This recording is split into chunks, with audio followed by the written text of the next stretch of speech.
Do we take the clean air we breathe for granted? Find out on today's Public Report.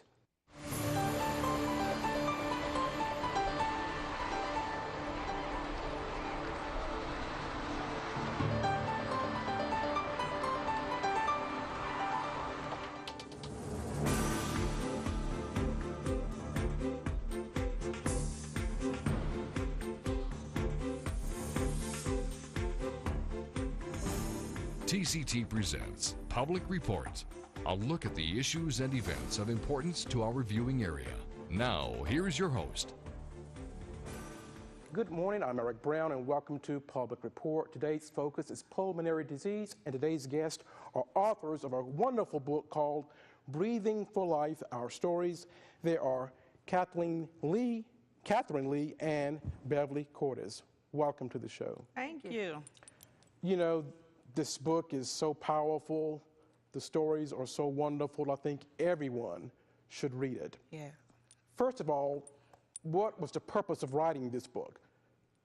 Well, the purpose behind it was to not only raise funding for pulmonary disease, but also to heighten awareness about pulmonary disease. You know, those of us that suffer from it, we just feel like that although there is good information out there about pulmonary disease, there just isn't enough. And in order for people to understand, we needed to raise the awareness and let people know the amount of people that suffer from chronic pulmonary conditions. And so that was kind of the purpose behind it and the driving force behind it. How common is this condition? Pulmonary disease is actually a lot more common, I think, than what people know because, again, you hear about pulmonary disease when you usually hear about medications to treat pulmonary disease. That's the advertisements you see, you know, and there's a lot of good causes out there that get a lot of attention. But again, pulmonary disease is just not, it's just not one of them. And so it is a lot more common than what people know. There are a lot more pulmonary diseases than what people know of. I've suffered with this for over 20 years, and I just found out about 5 or 6 years ago that just classified there are over 92 different pulmonary diseases, and those are just the ones that are listed. How did you find out that you had this condition? Give us your story.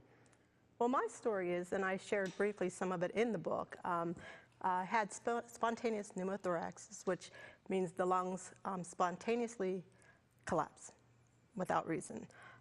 It can be due to traumatic injury. What I was told is a bleb. Everybody has a bleb in their lungs, and one of mine burst and the air leaked out. And so that kind of caused mine, and just over the years, I've had surgeries and chest tubes, and the scar tissue has just thickened, which has now caused restrictive breathing.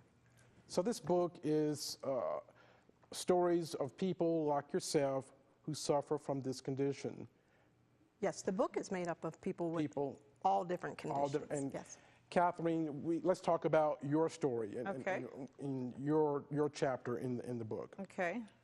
Well, as you can see, I was born with asthma, and later on in years, I found out that I had bronchitis, which is a disease of the lungs, and it got worse during the years in which it caused me to have to wear oxygen now.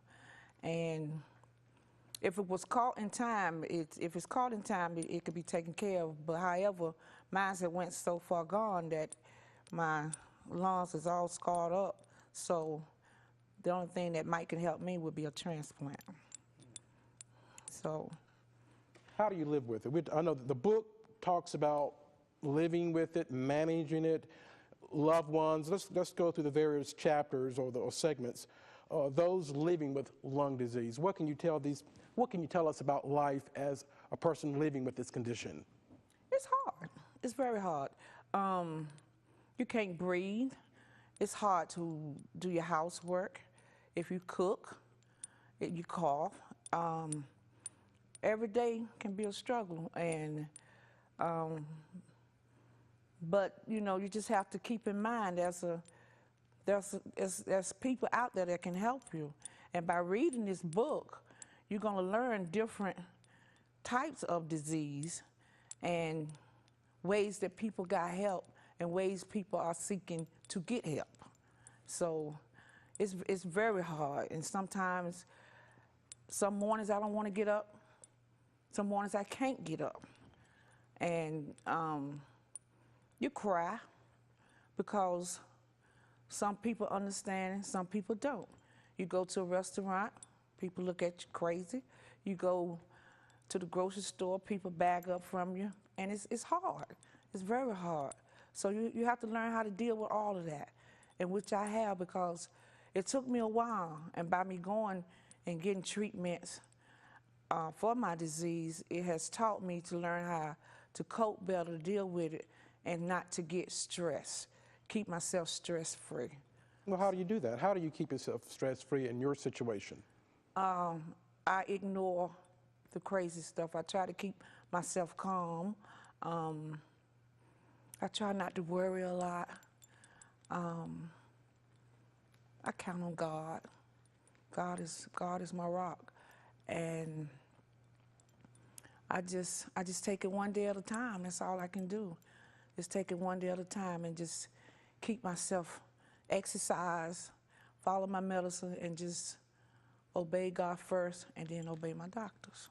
You have a good perspective. I think this book is not only an educator, but it's also a resource tool Exactly. for families and individuals who are Exactly. going through this, that they can make it despite this challenge. Exactly.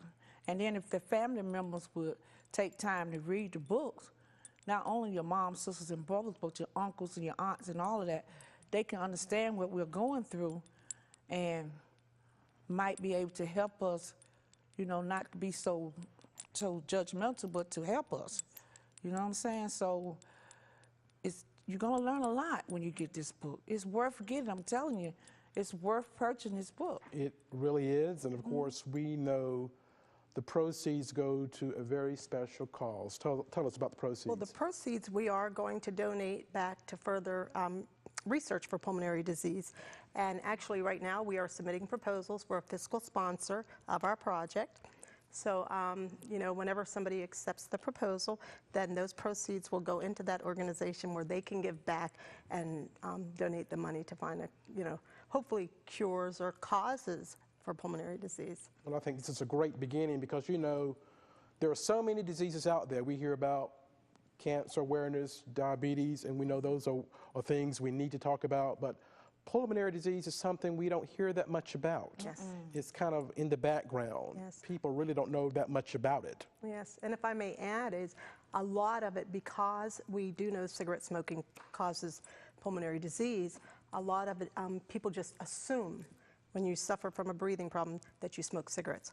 And we have people in this book that never smoked that suffer from pulmonary disease because people won't look at things like maybe environmental factors that may have to do with pulmonary disease. Excuse me. So yeah, that's what we're just trying to make people aware of things like that. And if I can also just add to what Catherine said when you said how hard is it, our director at the pulmonary rehab where we go, Rebecca Crouch, she wrote the back of our book and she opened it by saying, how hard can it be to eat a meal, to take a shower, to walk across the room? And we know the answer to that. You know the answer to that. So in the beginning of the show, we ask people, do they take breathing the clean air for granted? And most of us do, because we don't really realize the everyday challenges you guys face every day. And you give us inspiration knowing that you can adapt and cope with this situation. Yes. And we don't need to be judgmental about people who smoke, but like you said, there are other ways. Yes. I mean, if a person doesn't clean their house, dust, Yes. Yes. leaks, water leaks, all of these things mold. These things can cause lung disease. Exactly. So there's multiple ways of getting this condition. So I thank you guys for coming on to talk about it, putting a face to this illness. Yes, that's what we desire to do. What did you gain by writing this book? I feel like in every book project, the writer gains something from it. I'm gonna ask each of you, what did you get from this book? I gained self-fulfillment in knowing that I've always wanted to advocate for lung disease. And so this was a greater stepping stone to be able to get out there and advocate more for pulmonary disease, to, as you said, put a face to it, put a name to some of the diseases, to put a show to the struggle that we go through. So I just gained a greater self-fulfillment in knowing that I've done what I wanted to do. Catherine? Well, I think by me writing my story, I released. I let go not only anger, I was able to gain hope. I was able to express the different things that I went through from a child on up. And if you notice my story, mine is at the end, mine is to be continued, because I'm not done yet. I'm definitely not done yet, but it definitely gave me hope, courage. It gave me knowledge to understand that I'm not in this battle alone. At the center, I have met so many wonderful people that that's been through what I'm going through and still able to help me get through what I'm going through. So it helps. It really does. A great support system. And as I look through this book, there are so many people, all ages, all races. This can happen to anyone. Yes. It's a very comprehensive book. Yes. Very comprehensive. I'm excited about it, and hopefully our audience will share your passion for this, and they will order the book. How can people get this book? Well, right now, we don't have a website set up, but they can go to the publisher's website, which is through authorhouse.com. Also, they can contact an email address, breathingforlife@hotmail.com. Any questions they have, they can submit an email to that, or they can dial a local number, which is 919-913-7912, if they have any questions about the book or the project. Well, I think it's a wonderful project. I think it's great that you are getting people together who are living the experience. This is a great support system Yes, for it is. people. Let's talk about caregivers. I always say when there's an illness in the family, it touches every person in the family. So your husbands, your children, they have lung disease too. They may not be experiencing it in their bodies, but they are experiencing it through you. Exactly. So what can families do to help you guys in cope in caregiving? It's good to have a caregiver in your family, someone to help you. And my caregiver, believe it or not, is my grandson. He's there every weekend, and when school is out, and because I don't have a husband, but for a teenager to hang around his grandmama as much as mine does, he knows that everything that goes on with me, he knows what to do if I have an attack or anything, and he's a great caregiver. It's my grandson, Daquan Patterson. Well, you look mighty young to be having a grandson. I said, grandson? I'm up there. Now, what about you? Thank you, though. What about, yeah, I'm serious. What about your caregiver? Or do you need a caregiver? Have a caregiver? I go to the pulmonary rehab to actually be able to take care of myself. So I stay there just to stay rehabbed so that I don't need a caregiver, so that I'm able to do my household chores. I don't have to have home health come in, home care come in. My caregiver would be just my son and my granddaughter. When I get sick, that's who I rely upon. That's who's there. And they have lived with this. It's been 21 years, over 21 years for me. So they have lived with this so long that this is just normal for them. They don't know any other way. My granddaughter came into this and I was already sick, so she knows no other life. So, but the caregivers, that's why we put a section in there for the caregivers, because sometimes the caregivers experience just as much emotional stuff as the person going through living with the illness. Well, let's talk about that emotional aspect as it relates to the caregiver. You know, how do they handle these emotions, and how do they handle these challenges and still love you guys at the same time? That's a good question. Yes, that's a good question. Yes, you would have to hear from the caregiver's perspective. I think only they can truly put it into the proper words. We can assume, just like they can assume what we go through living with lung disease, we can only assume what they go through as caregivers, because I felt like a complete burden when I was at my sickest, and yet they were saying, you're not a burden.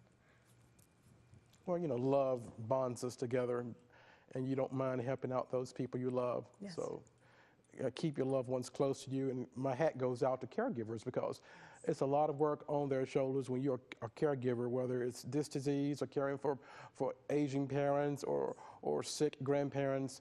It's a responsibility, but you do learn something from being a caregiver. You learn to give back. Yes. And can I add something else too? Like she was saying about the center, the therapists that work at the Center for Living that helps us, they are our caregivers as well at the center. Without those ladies and the knowledge that they know, because they have put up with a lot, especially with me, because at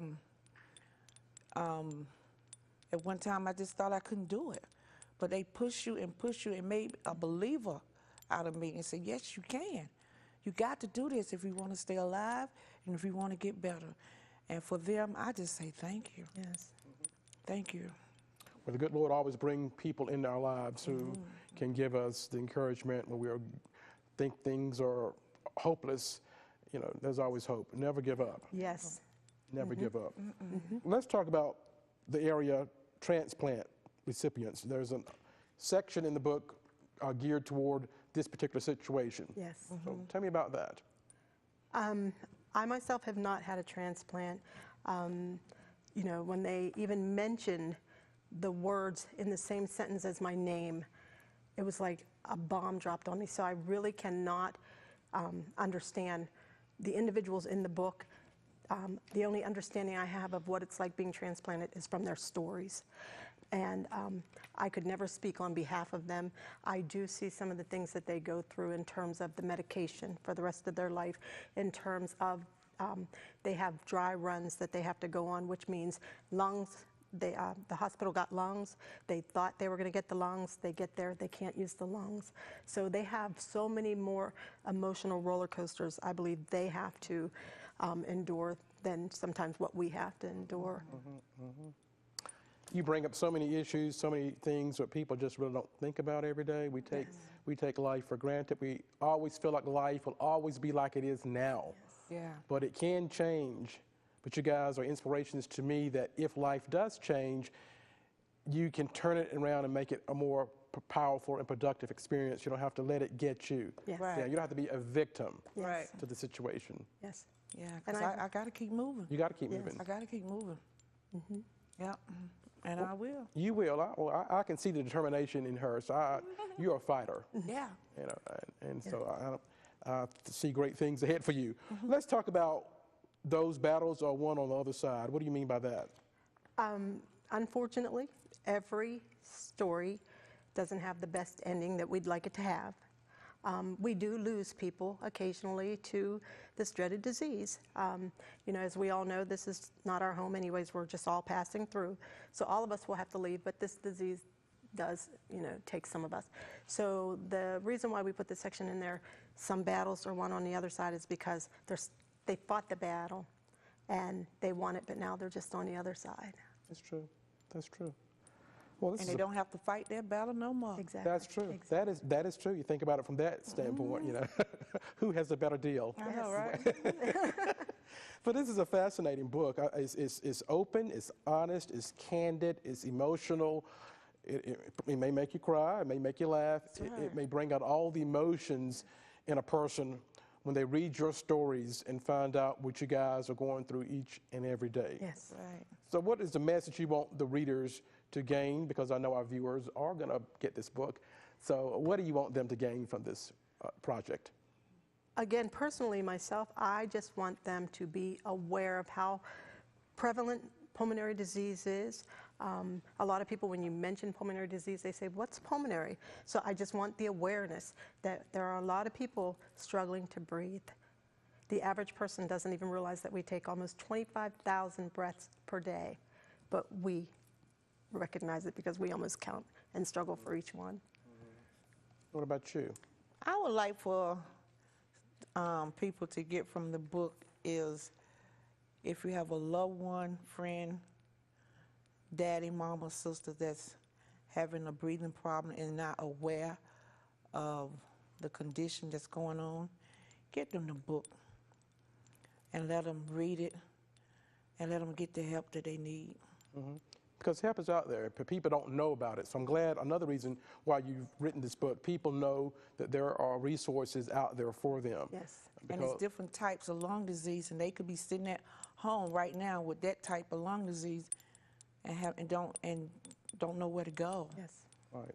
Or how to communicate it, or Yes. thinking it's okay, you know, it'll go away, or they can read the book and find out the different help that can help them. Various, I guess, symptoms. Of course, we're not medical doctors, but Right. certain symptoms, you know, if you got a cough, a dry cough, breathing's difficult. Correct. You need to get things checked out. You know, a lot of times it's always just a cold. It's just a flu. You know. And also they can get from it is, you know, a lot of us speak about where we get our pulmonary rehab, the center where we go, and they may be able to look in there and realize that maybe I should contact them. Maybe I need to be rehabbed. Yeah, let's talk more about what's involved in the rehab. Exercise. A lot of work. Exercise. What is a typical day like? I know you go to the center, and then what happens? We have 45 minutes of floor exercises, and then each person's routine after you go through the intensive program. We have 3 different programs. We have the intensive, we have the peri-ops, which are the people that are going to be, the pre-ops, which are going to be transplanted, and we have the graduate program, which Catherine and I are in. I'm in the graduate. Yes, and so we have 45 minutes of floor exercises. We have biking, Cybex machines, 30-minute ellipticals, walking. 30-minute walking. There's a 20 pool. minutes biking, It's a lot of work. weights, getting them lungs strong, Yes. working it out. Yes, and they teach us not only to do the physical exercise, but they also teach us breathing techniques that will help us if we get colds, flus, pneumonias, where we don't have to use our accessory muscles so much which are your muscles in your neck, which again, if you have a breathing problem, you're very aware of using those muscles when you struggle to get a breath in. So they teach us that. They teach us diaphragmatic breathing, where we learn to breathe from the diaphragm. So it is a lot of physical exercise, but they do it because they love us, they care for us, and they know the benefits of the pulmonary rehab on us. And it's worth it. I mean, Yes. Once you get going, it just make you, I know when I go home after I'm finished, it's like, job well done. If I don't go, I don't cheat myself. Yes. That's a good thing. That's good. Well, it seems like it's a group of caring individuals, supportive individuals. A support system is so important, I'm sure, when you're involved in this type situation. Yes. Well, let's talk more about the book again, how people can get it. Let's talk about that email address, if maybe they want to email you again. Yes. Again, the email address is breathingforlife@hotmail.com, or they can call a local number of 919-913-7912, or they can go to the publisher's website, which is authorhouse.com. Okay, well, the information is on the screen. I encourage community viewers to call the number, email them, and find out about this condition and what you can do to help them raise funds to find research. We know research is vital in finding treatments and getting people better. Yes. So we want people to get the book so the money goes to these worthy causes. Yes. When the doctor tells you you have a disease, you know, you've got lung disease, you've got something very devastating that's going to affect you the rest of your life, how did it make you feel, and what advice can you give to someone who will hear those words? Someone will hear those words today, tomorrow, sometime. You got a disease. Yes. It's not going to go away. Yes. I would say to that person, obey, follow your maintenance, do exactly what the doctor tell you to do, and pray. And well, the first time the doctor told me that mine was uncurable, I asked her how long I got to live. And she said, just as long as you want until God says it's time for you to go. She said, you're going to be all right. You just do what I tell you to do. And one day you'll have a transplant. If not, you won't. So that's what I would tell a person. And for people like me, who it happened so quickly, you didn't even have a chance for them to say, you have a lung disease until after the fact. I didn't know what happened to me. I woke up with tubes coming out of everywhere and on a ventilator and couldn't speak and had to write, notes to people. So mine was a little different. I didn't hear the diagnosis until months later when they said, this is what's going on with your lungs, because I was just too sick. And by then, in my case, it was just, make me better. I don't care what you do, just make me better. And what can family members do when their mother, their sister, their husband, their wife has this condition? What can they do to make things better? I think support, just That's love support. and support and understanding. Support.